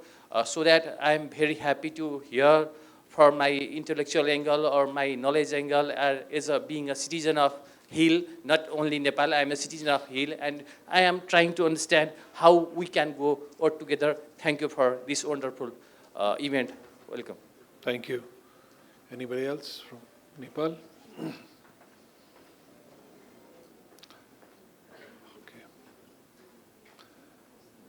Okay. I have a couple of my members here, though we talked a lot about hydropower during this session. I think I would like to get a couple of insights from the solar and bioenergy sector also. I will request Prafulji to maybe give a small insight based on the experiences we had in India, how Nepal can benefit from that. Just 2 minutes, you can come here. And on bioenergy, if Colonel Rohit Dev is there, he can maybe, he's not there, okay. Is Atulji there, Atul Karate? If they are there, just 2 minutes from that side also. Thank you, Sanjay Ganjuji, the dear friend of mine. I am Prafulla Pathak. I am president of Solar Energy Society of India, as well as I am advisor in the IFGE. It's really a very happy feeling when I landed in this premises, and whatever I am observing since last more than 2 hours. Basically, the renewable energy or green energy are the concerns for all of us. Rather, I would correct it in a short way that we have realized that the potential we have by way of green energy, we are solar-rich areas.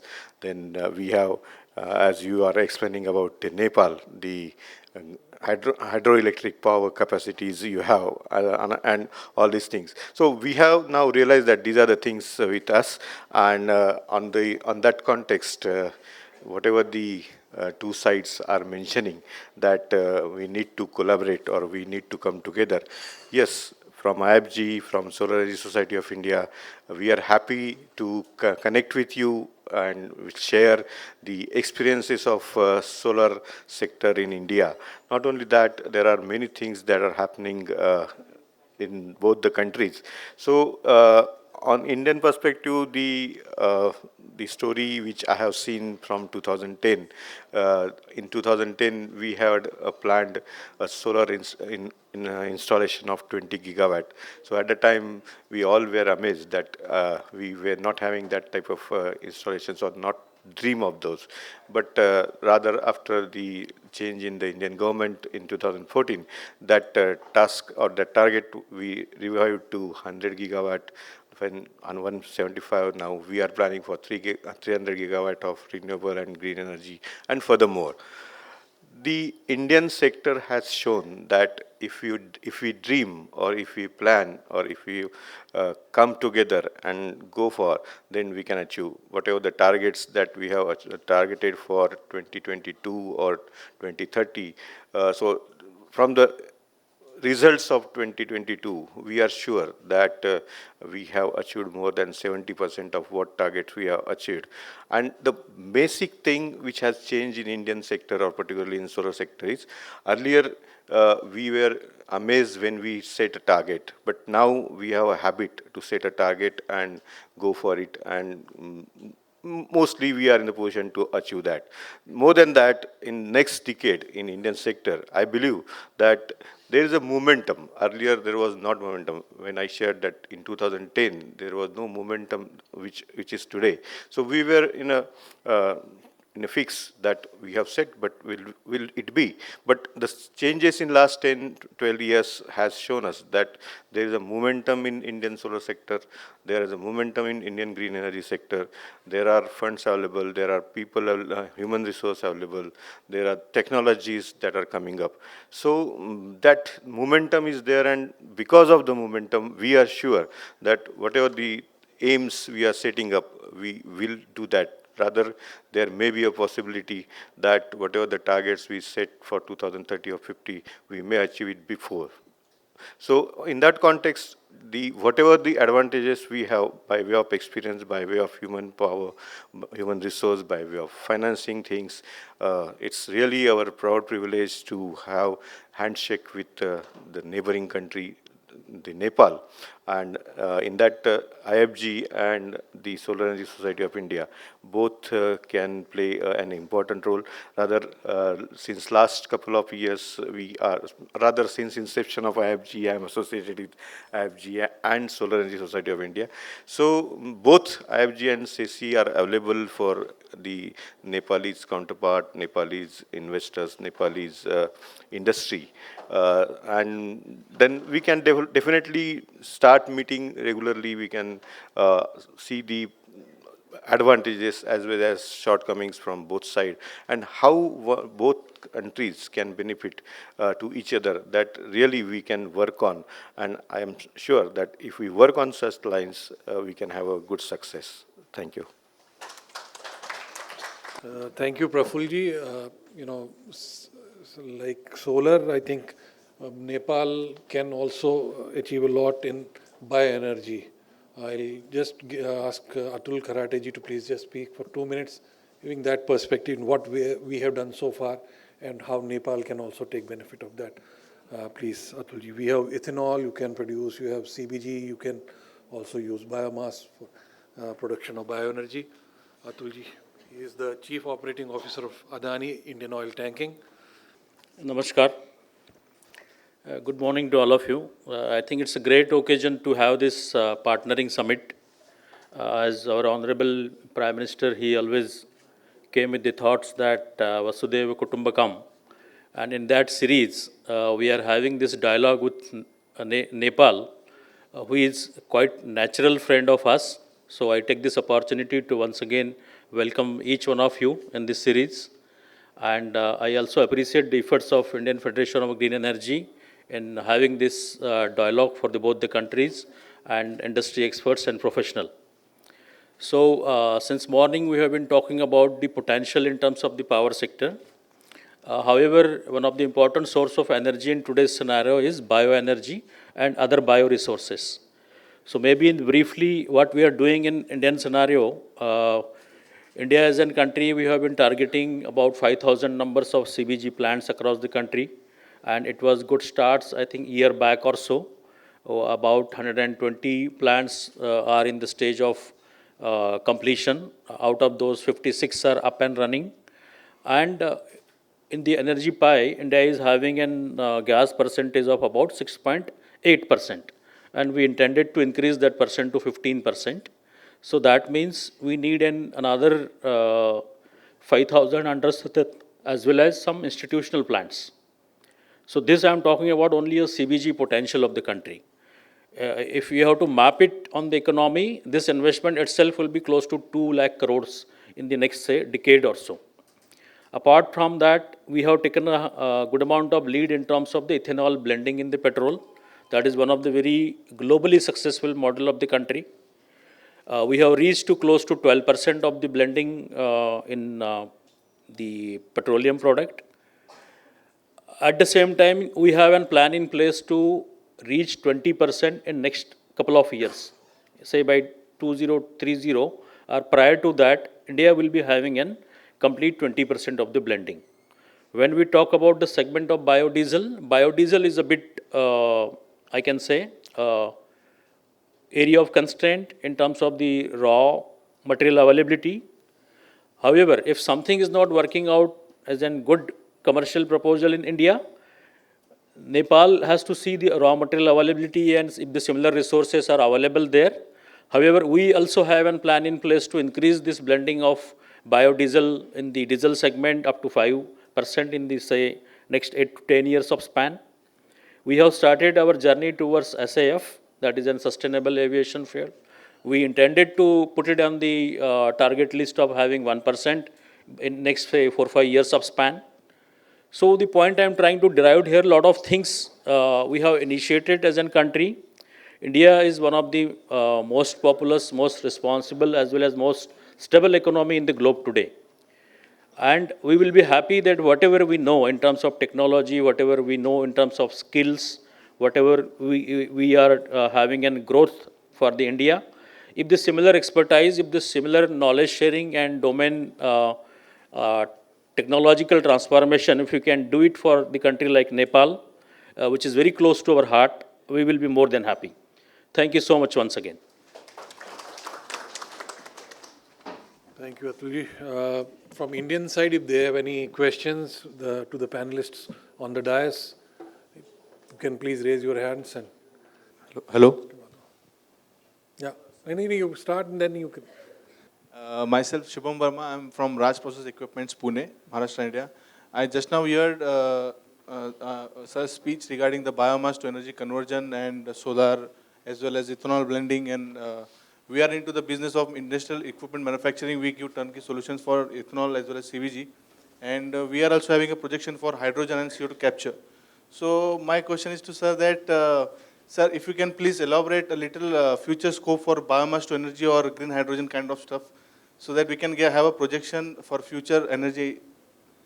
So these subjects need a very detailed discussion. So in the interest of time, I will just give you a brief that numbers about CBG, I think the ball started in rotation now.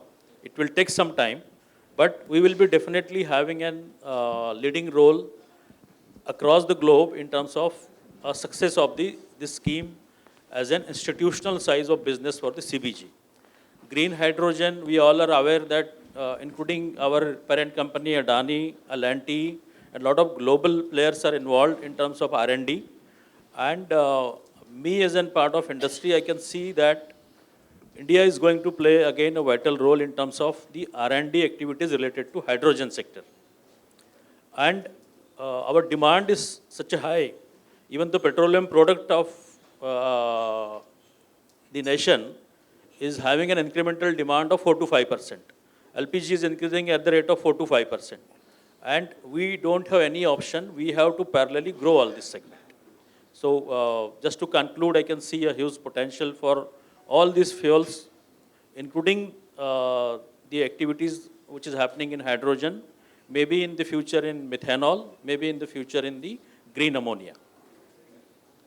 So I will request the audience to please direct their questions to panelists and restrict to the subject. Yeah, good afternoon.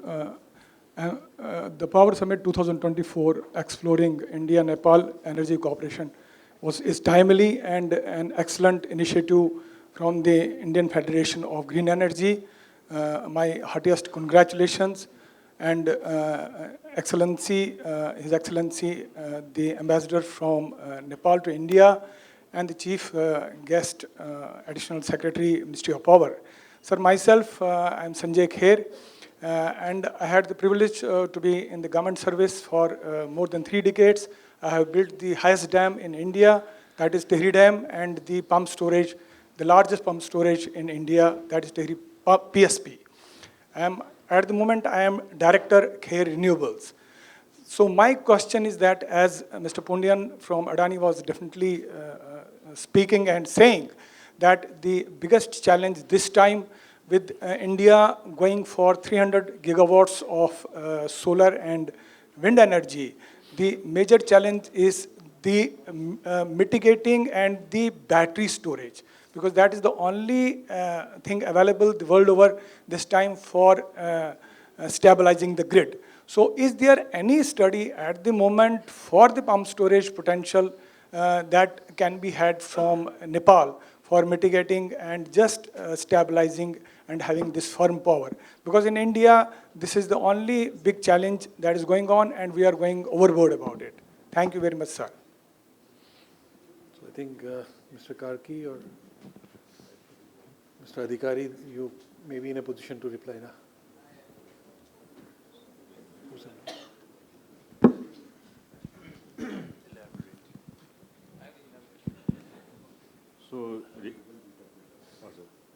So regarding this GMR hydro Karnali 900 megawatt, so they have already submitted power sales agreement with BPDW in Bangladesh.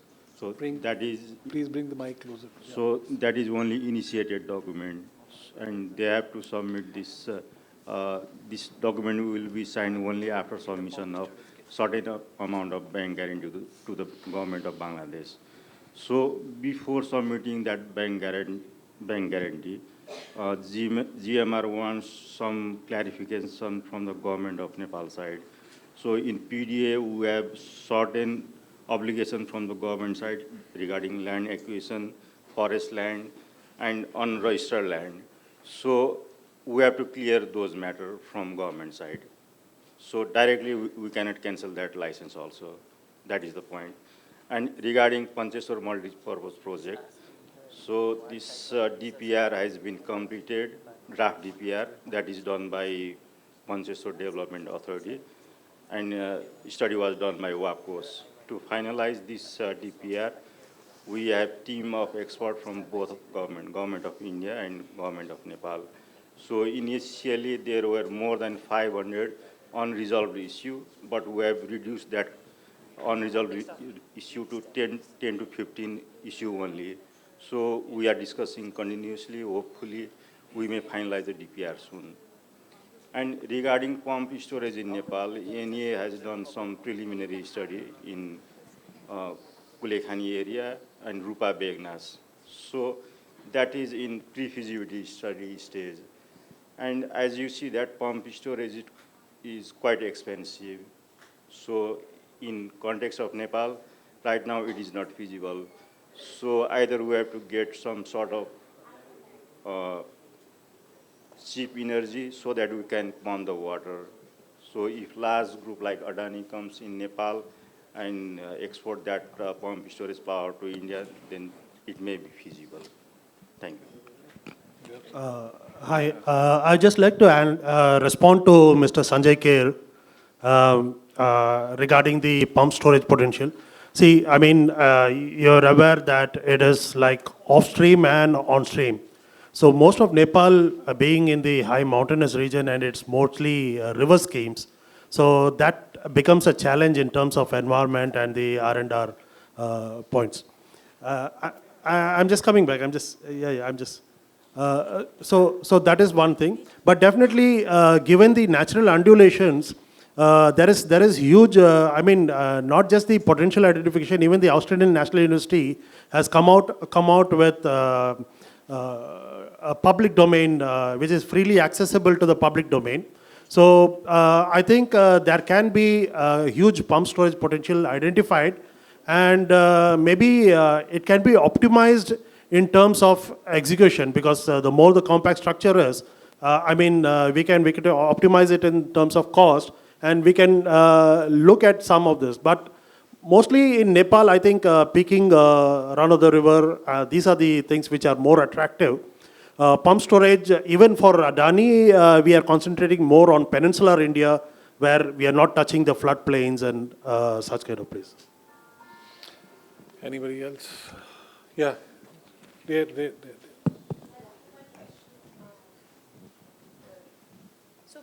Sir, I wanted to know, like, particularly from Shrikantji, like, what kind of energy models we have developed to forecast or to project the kind of the trade that we envisage with, between India, Nepal, or if you're talking about India, Nepal, Bangladesh, Bhutan. Is there the decisions that we are making, is this based on some energy modeling activities, or, how the plans are being made? Just wanting to understand that.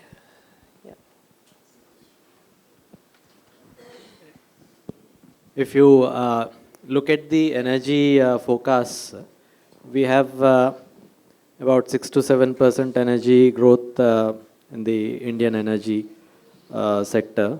Currently, we are about 1,500 billion units, and as you have seen, the Nepalese total energy capacity is about, I think, 10,000 million units or 10 billion units every year.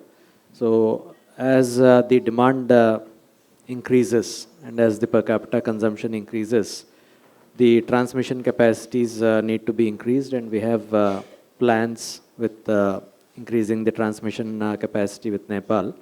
And then once the transmission capacity is in place, all the energy trading facilitation which is currently happening, it is expected that the trading is likely to improve, and the facilitation is going to happen.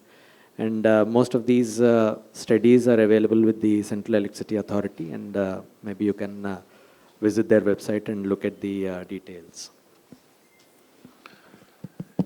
Hello, good afternoon. I am Sunil Bhatnagar from Murugopa Group.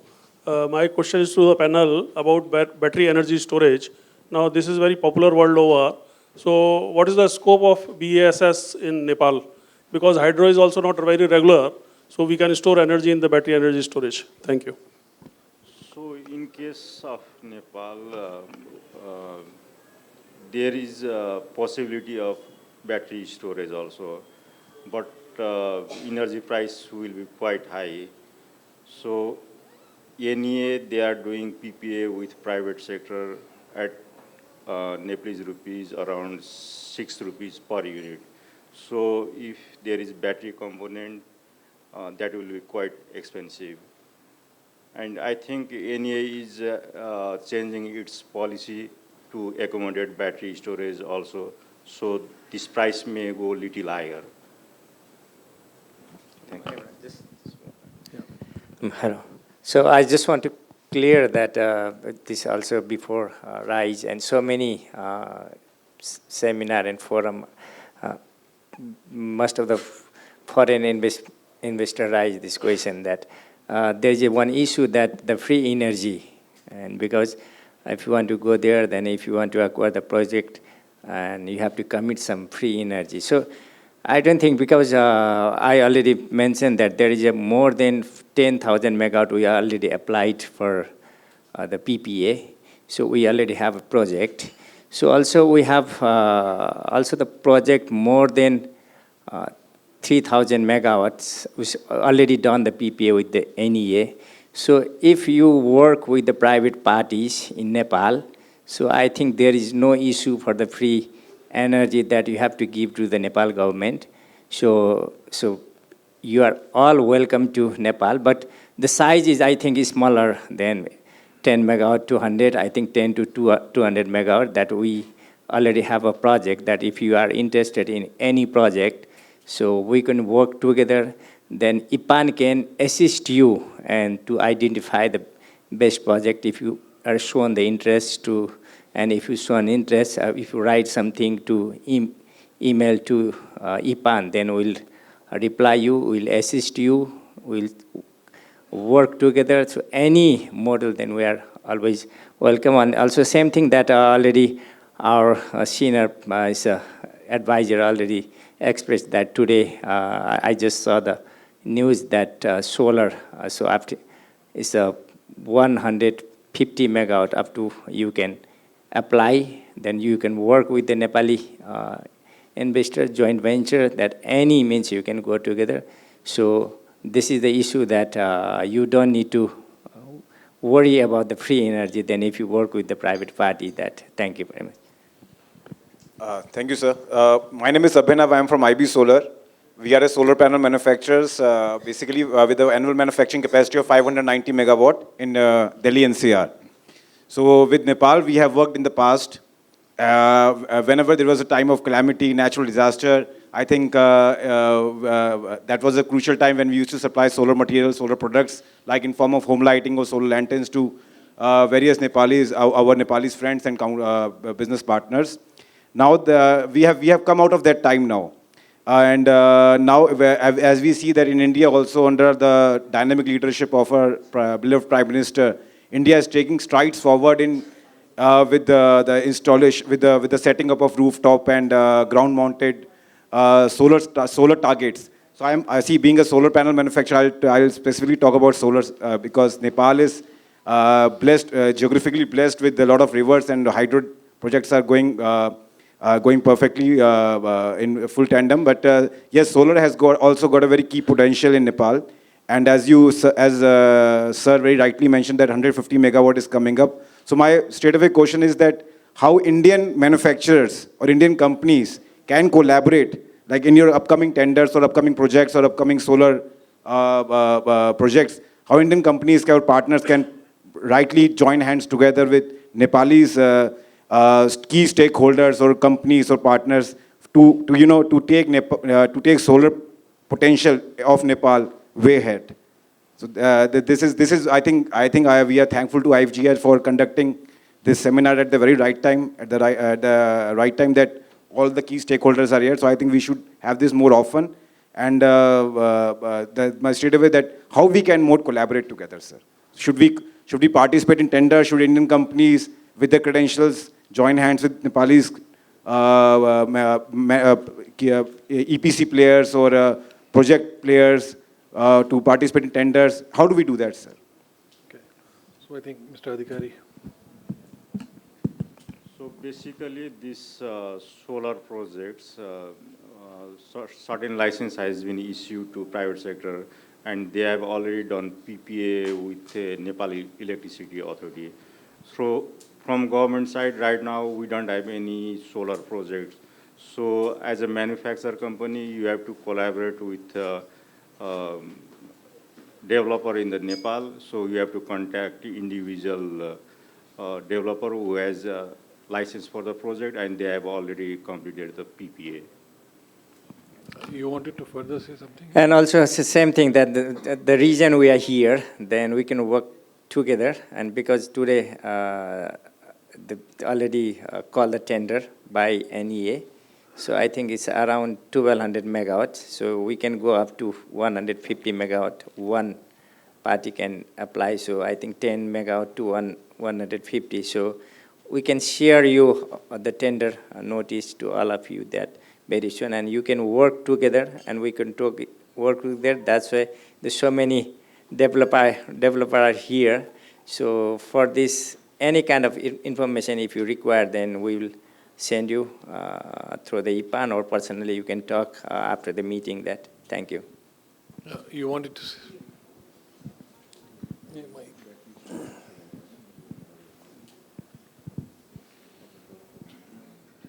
One very important issue that has not been raised in this discussion so far. Therefore, I stand up once again and like to raise the issue of this green hydrogen. And India has developed a lot, and the laws and the rules, regulation has been established. And what is the status and how we can work together for the hydrogen, and it goes up to hydrogen and then the fertilizer, etc. We are talking, and Nepal at the moment is still in the stage of preparing the policies, and we need acts, bylaws, etc. And we need a big cooperation from India for the development of hydrogen energy also in Nepal. And the same thing is true for in the case of this wind power. We have a lot of winds, but no data, no statistics, and not much developed on the wind power. Therefore, these are the two important things where all the participants can share us and enlighten us and join hands that I am interested in doing some projects in wind energy and also this green hydrogen. Thank you. So I think we can have more interaction during lunch. And before we do that, I will have to do some, rituals. I request Praful Pathak ji to please come forward and present a memento to Additional Secretary.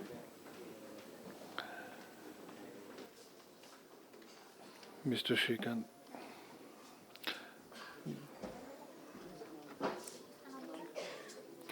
Mr. Shrikant.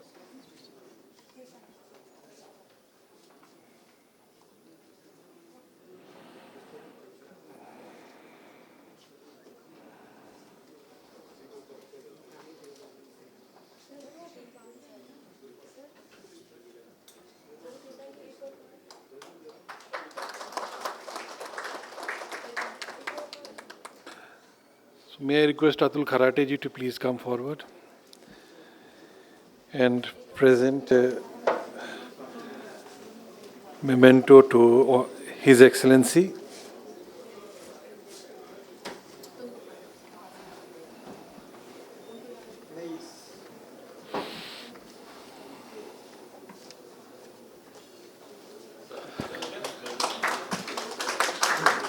I request Anand Bansal ji to please come forward.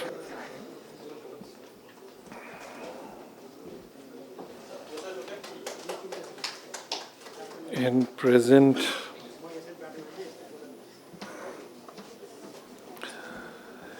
request you to please present a memento to Shri Baburaj Adhikari ji, Joint Secretary, Investment Board.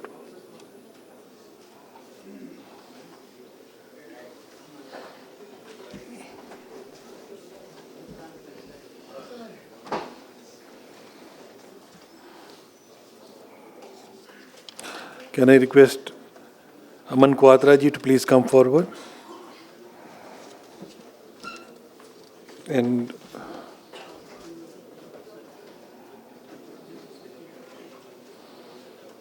please present a memento to Shri Ganesh Karki ji.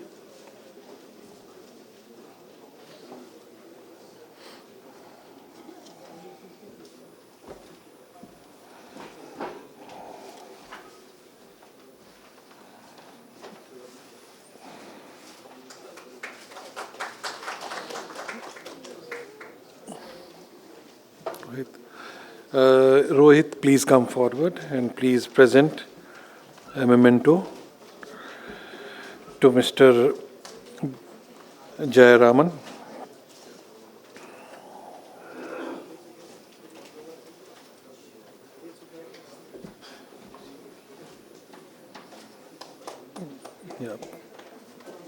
Rohit, please stay back. You present a memento to Shri Naresh Goyal ji.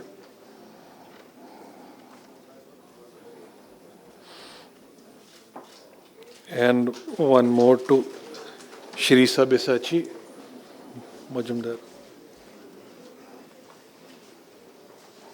वहाँ से जाओ, वहाँ से, उधर से, वहीं से जाओ ना, उधर से जाओ.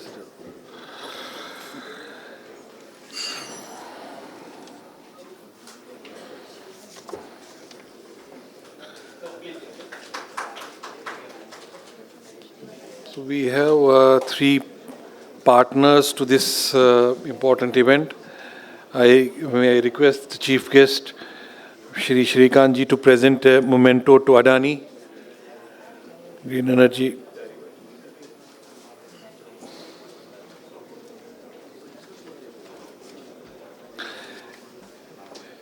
And I will also request somebody from Andres to please come forward. And Flowell also to please come forward.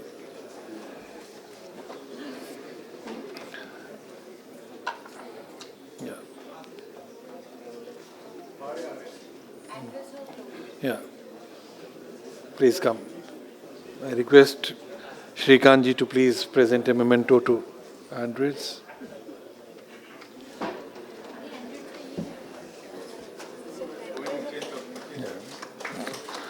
So may I request a representative of Flowell to please come forward. His Excellency may please present one memento to flow well.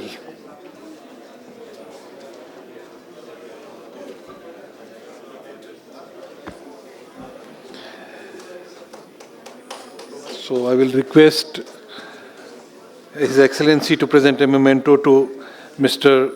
Sabyasachi Majumdar, also as a knowledge partner.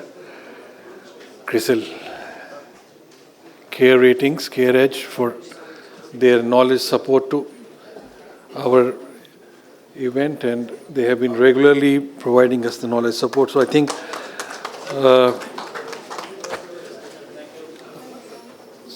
may I request all our guests from Nepal to please come forward. We would like to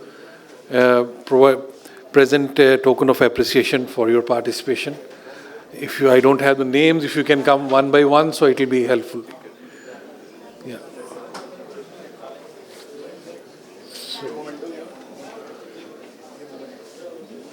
वो दे दो ना diaries. एक memento किनको? आपको? मेरे को नहीं देना. उनकी तरफ से सर. उनकी तरफ से. अभी पहले इनको दे देना. ठीक है.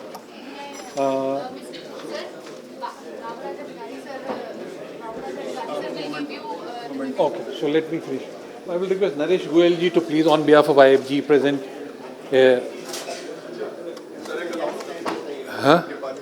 Yeah, I have already announced. All Nepali friends and guests are requested to please come forward. Naresh Goyal ji, please present them a token of appreciation from our side. Devi ji,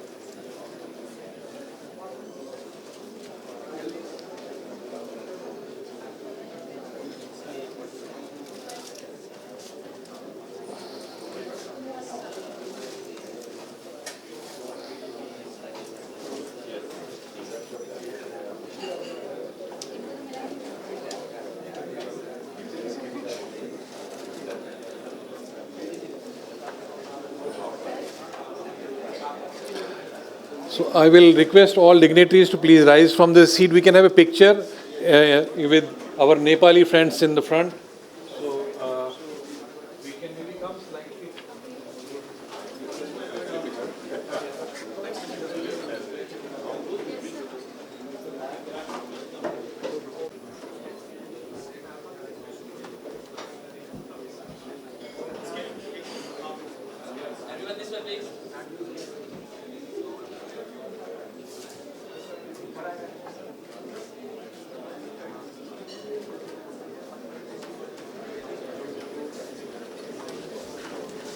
So I thank all dignitaries, including Chief Guest, Mr. Shrikant, His Excellency, and all other dignitaries from Nepal, the delegates, the guests, and the Indian companies who have participated.